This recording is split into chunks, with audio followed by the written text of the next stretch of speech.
కొన్ని పరిచయాలు ఒకసారి మాట్లాడితే అక్కడితో ముగిసిపోతాయి. కానీ కొన్ని పరిచయాలు మాత్రం మనకి తెలియకుండానే మన జీవితంలో భాగమవుతూ ఉంటాయి.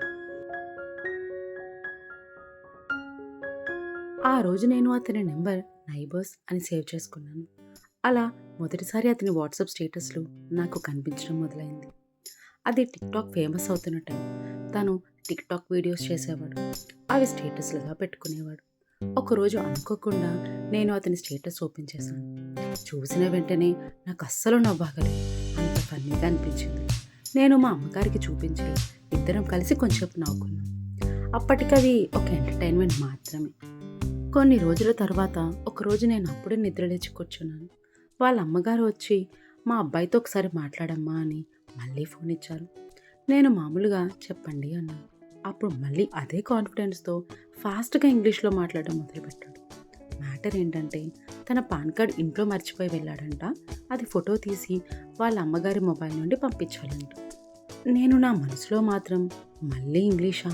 ఏంటో ఈ బిల్డప్ అని అనుకుని కామ్‌గా సరే అండి అని చెప్పాను. ఆ తరువాత అతని స్టేటస్‌లు అప్పుడప్పుడు చూస్తూ ఉండేదాన్ని. మా ఇంట్లో అప్పట్లో ఒక ఫ్రెండ్ పేయింగ్ గెస్ట్‌గా ఉండేది. ఇద్దరం కలిసి అతని వీడియోస్ చూసి సెటైర్‌లు వేసుకుంటూ నవ్వుకునేవాళ్ళం.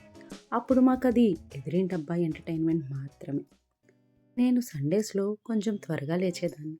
ఒక్కోసారి బయట నుంచి పాటలు వినిపిస్తూ ఉండేవి. ఎవరో గట్టి గట్టిగా పాడుతున్నట్టు. ఒకరోజు నేను మా అమ్మని అడిగాను. అమ్మ, ఎవరమ్మా ఈ గానగాంధర్వుడు ఇంత గట్టిగా పాడుతున్నాడు అని.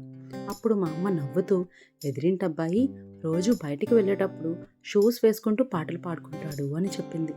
అప్పుడు నేను అబ్బో, ఈ టాలెంట్ కూడా ఉందా అని కాసేపు నవ్వుకున్నాను. అప్పటి వరకు అతను నా స్టోరీలో ఒక సైడ్ క్యారెక్టర్ మాత్రమే. కానీ కొన్ని రోజుల్లోనే పరిస్థితులు మెల్లగా మారడం మొదలైంది.